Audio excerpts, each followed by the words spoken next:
Hi everybody, welcome to Right to the Top. I'm Adam. In today's video, I have two purposes, two things that I want to make very, very clear to you about the essay, about the IELTS or TOEFL essay, okay? We're going to look specifically at the IELTS in terms of the scoring, but it applies to both types of essays. So the IELTS or TOEFL essay, we're looking at body paragraph development. Now this is a very, very important aspect of the essay, the body paragraph.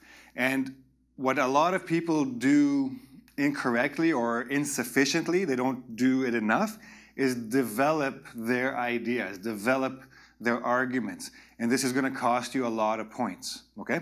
So I'm going to look specifically at the IELTS in terms of the scoring, but keep in mind that this applies equally to the TOEFL, okay? So everybody, when they come to their writing section, they're thinking grammar and they're thinking vocabulary.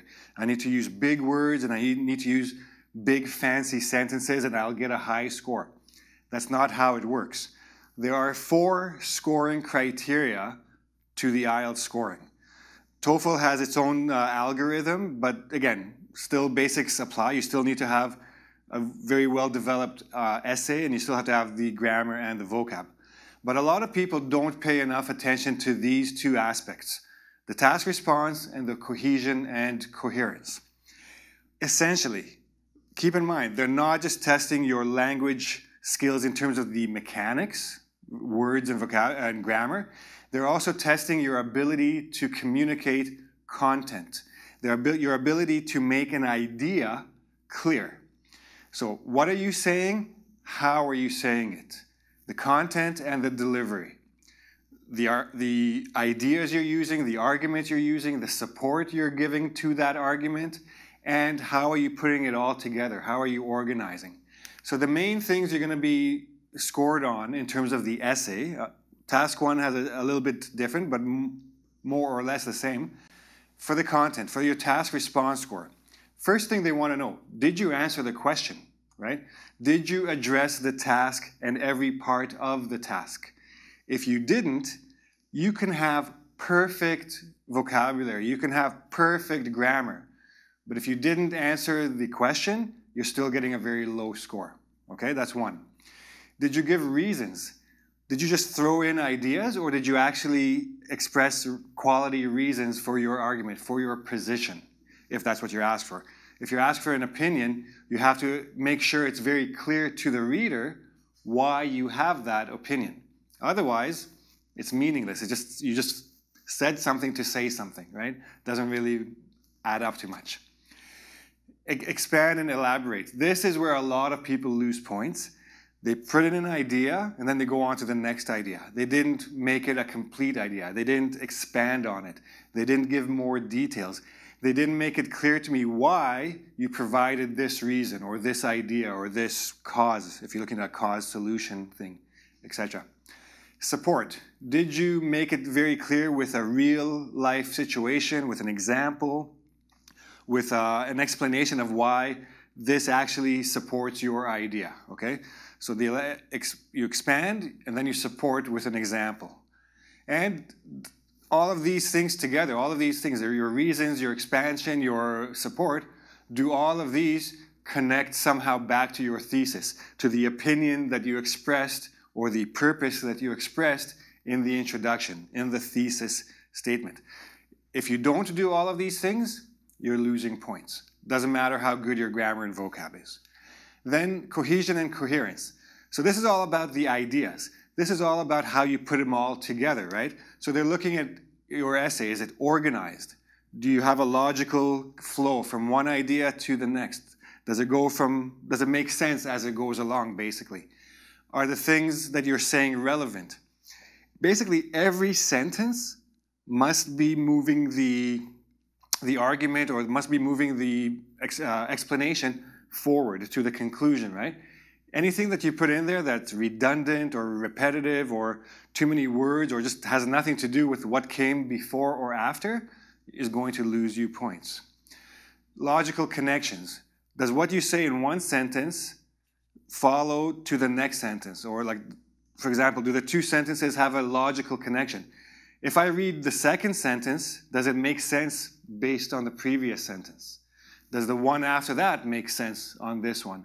And etc. Every sentence must link to the next. And how did you link the sentences?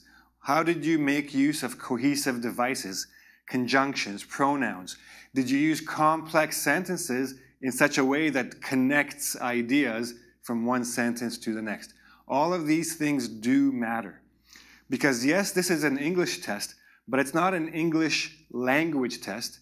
It's an English communication test. Communication includes grammar and vocab, but it also includes content and delivery.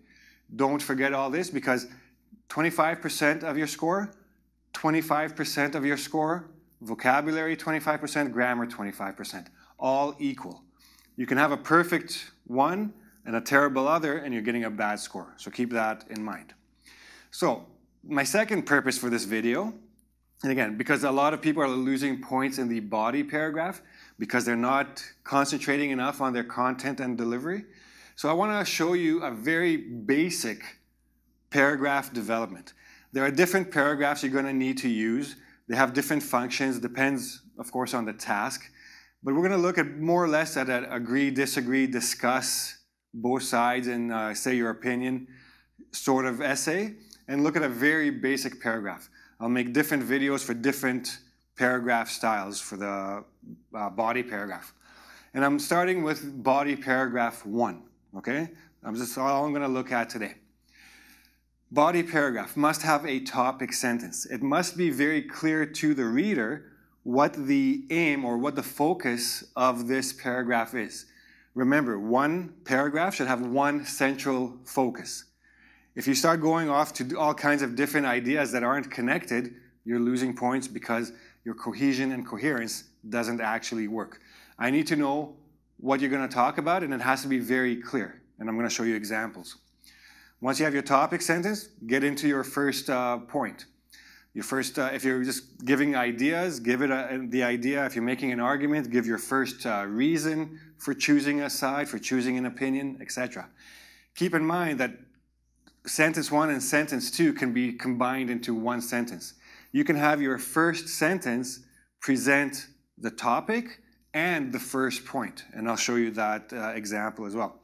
Again, expand, elaborate. I put them in capital letters because I want you to make sure you remember to do this. Basically, what you're doing is you're making it clear to the reader, why did you choose this point as opposed to another point? Why do you think this idea helps support your thesis? How does this argument work to support your thesis, to convince me, the reader, that you're making a good argument, okay? How does it help your argument, your case, whatever the purpose of the essay is? Does it need further explanation? Is what you said not entirely complete? You need a little bit more. If it does, give a little bit more, okay? Make sure that your idea is complete. And I'm going to summarize all this stuff after we look at the example. Give an example or give me some sort of concrete support to make me believe that your idea is a good one, that your argument is a strong one, okay? And again, at the end, make sure you tie it back to the actual thesis of the essay. How do all of these ideas help support your thesis of the essay? And you can prepare for the next paragraph. If you're going to keep building on the same sort of train of thought or the same idea, prepare me for the next paragraph, okay? Now, here I put 3.5, which is basically here. If you're going to give me a topic sentence and say there are two main ideas for this argument. First, give it, explain it. And then, second, give the second one, explain it, and then give me an example just for the second one. You can try to give an example for everything, but then you're going to have a very long essay and you might not have time.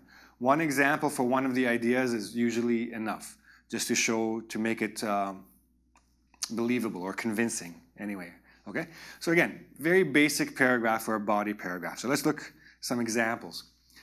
So the task is, teachers should give homework or not. Some people think it's yes, some people think it's a waste of kids' time and they should have more free time. Discuss both views, give your opinion. Now, first of all, once you've given your opinion, means you've chosen one side or not chosen one side, when you have discussed both views and give your opinion, you don't have to choose one of them. You can include a third opinion, but again, not recommended because it's a different sort of support that you have to give to it. Choose one of the sides, and then in your first body paragraph, and I see people doing this a lot, they'll start with the other side and then try to do their side in the second. Start with the side you support. Make sure that you get your best ideas into your first body paragraph. Make your case strong. In the second body paragraph, which will probably be a little bit shorter, then you can look at the other side a little bit and bring it back to your side. So, topic sentence. So I support more homework, as an example. There are several reasons homework is helpful to students. Very basic topic sentence. This paragraph is going to talk about the reasons it's helpful. Good. Okay, so now let's look at the next one. The main argument for more homework. So this word for, where is it? There it is. This word for, there's your topic. I'm looking at the support side of homework. My opinion is that I'm for homework. I'm going to be supporting it in this paragraph. So there's your topic sentence part. And then is that. Now I'm going to go straight into my first argument. Students reinforce the lessons learned in class. So I'm for it. Here's my first reason why, or here's my main reason why. I combined the two into one. Next sentence, I'll start elaborating right away. Now, a lot of people like to begin with, or to begin a body paragraph one, to begin. And it's so common that it's basically cliche. Graders or examiners see this all the time. If you can't, if you need to do it, do it. There's nothing wrong with it. It's just not the best beginning because it's done so much. To begin, homework benefits. So there's my topic. Okay, so again, I'm looking at the positive of the positive side of homework by giving them a chance to review the class materials, 1 point, and keep up with the lessons, the 2nd point. And then I'll explain both of these aspects. So I'm going to continue my paragraph with the second sample here, the main argument for homework. Now I'm going to elaborate. The main argument for homework, ... This is especially true during primary to secondary schooling. So now I'm giving you a specific situation where homework is actually very valuable.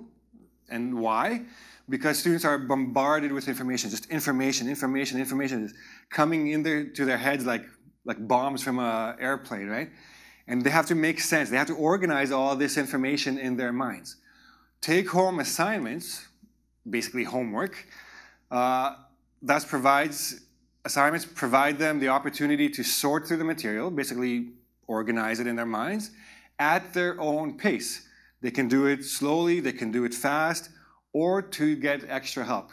If they need to do more, like get a tutor, that's fine.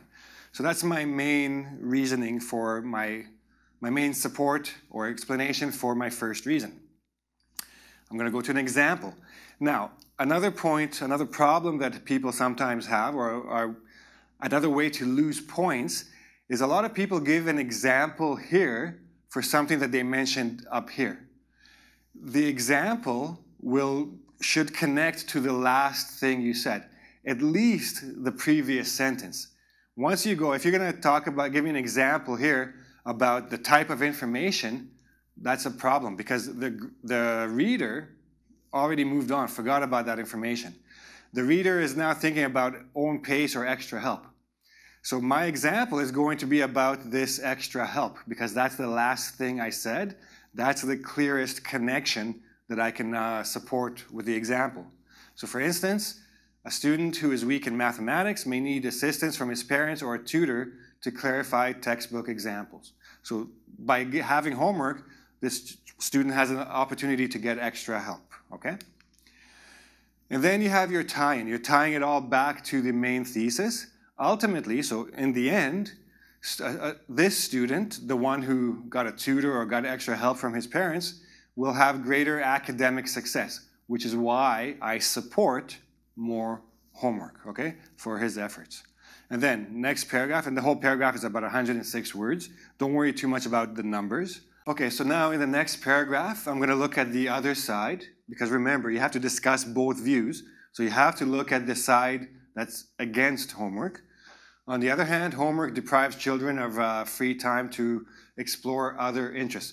I'm going to talk about why homework is a bad thing. I'm going to do it very briefly, one, maybe two sentences, and then I'm going to latch on some point in that argument and bring it back to supporting homework, because that's my thesis, that homework is a good thing, and then conclusion, etc. Okay? Don't toss in ideas. I've seen a lot of body paragraphs that have 4 or 5 different ideas in there. Like every sentence, the writer is trying to give some idea, thinking that this makes it more convincing, more impressive. It doesn't. One paragraph, one central idea developed. Just throwing in lots of ideas doesn't actually help your argument, because the whole thing doesn't work together. There's no cohesion, right? And if there's no cohesion, there's very little coherence. It's very hard to understand what you're trying to say, what your main point is. Don't assume anything. Don't assume that your reader can make the grammatical corrections for you, or can guess the word you're trying to say because you used the wrong one or something like that. Or that the reader can make the logical connections for you.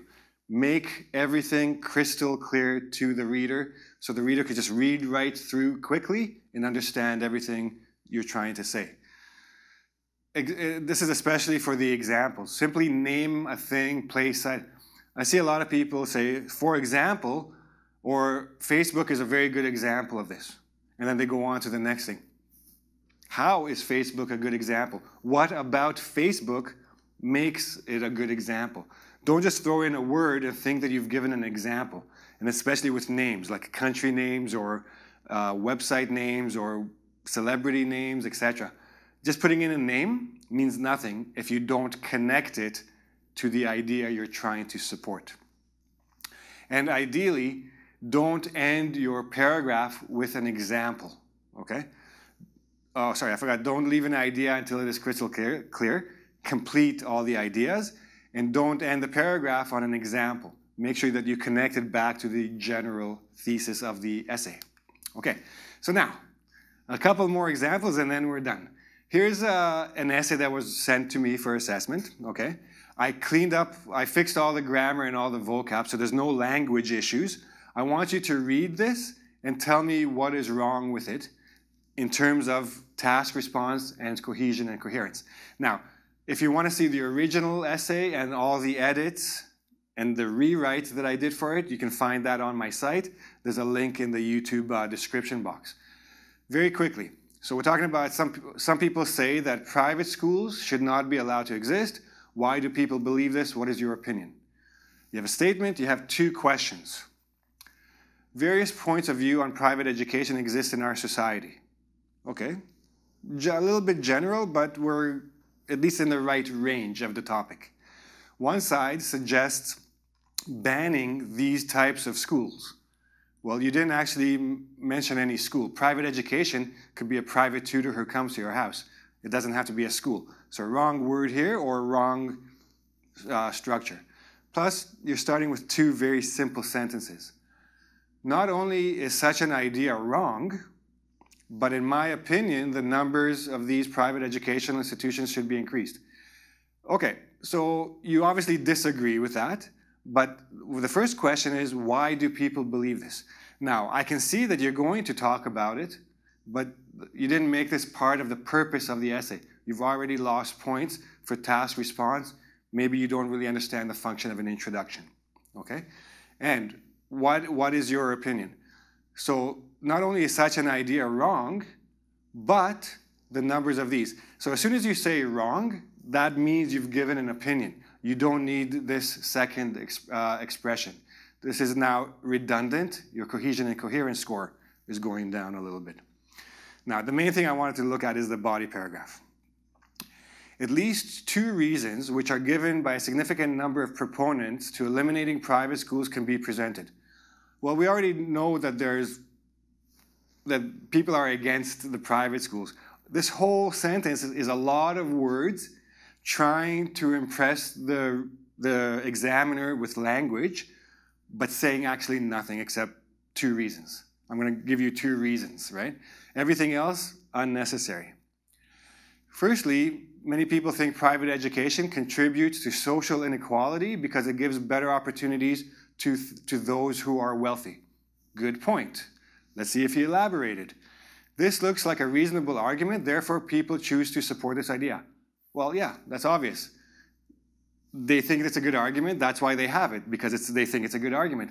This sentence doesn't actually say anything about anything, and you left this idea about the wealthy and the social inequality just hanging there. How does it create social inequality? Why do the wealthy have an advantage? All this needs to be explained to the reader.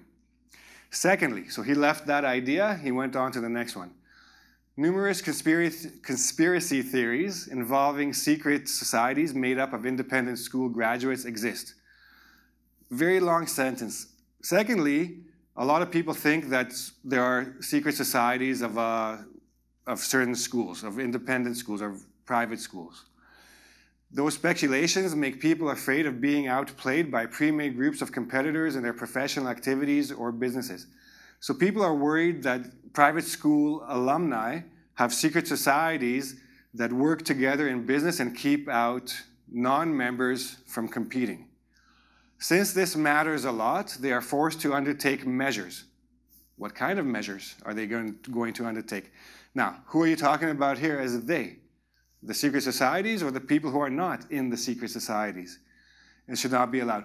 So again, some good ideas here, but this person concentrated too much on trying to put in nice words and trying to put in nice grammatical structures, meanwhile losing points for task response and cohesion and coherence. Here's the rewrite. I rewrote this. It's longer, but, oh, did I mention the number here? Yeah, 145, and this is 175. So it's a little bit longer, but it has a lot more detail, okay? So I'm just going to give you a couple examples. 2 reasons are commonly given to support the elimination of private schools. So I'm going to give you 2 reasons to get rid of schools. Very straightforward. The first is that these academies contribute to social inequality since they provide the rich better opportunities. Same idea he had. I'm going to elaborate. This is because wealthy parents can afford to pay higher tuitions to schools that then afford higher quality teachers, a wider variety of technological tools like computers and tablets, and better facilities. The reason rich kids do better is because they have more things to work with, more tools than non-rich kids. I explained it, I elaborated, I even gave some examples of the benefits that they have. And I did the same thing for the rest of it. And that's why this is a more complete, a better developed paragraph. And then I went on to the second one without any irrelevant information, okay? So that's it. Concentrate on your body paragraphs in terms of development. Now, a lot of you, I think, are still unfamiliar with the scoring of the essays, of the writing section. Go to the website of the test you're taking. Go to IELTS.org or ETS.org.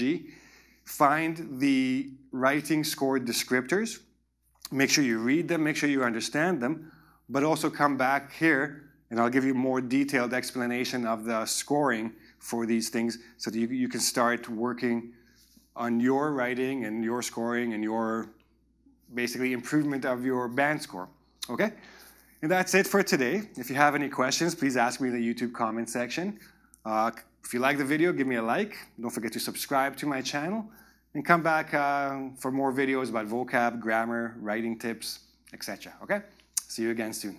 Bye-bye.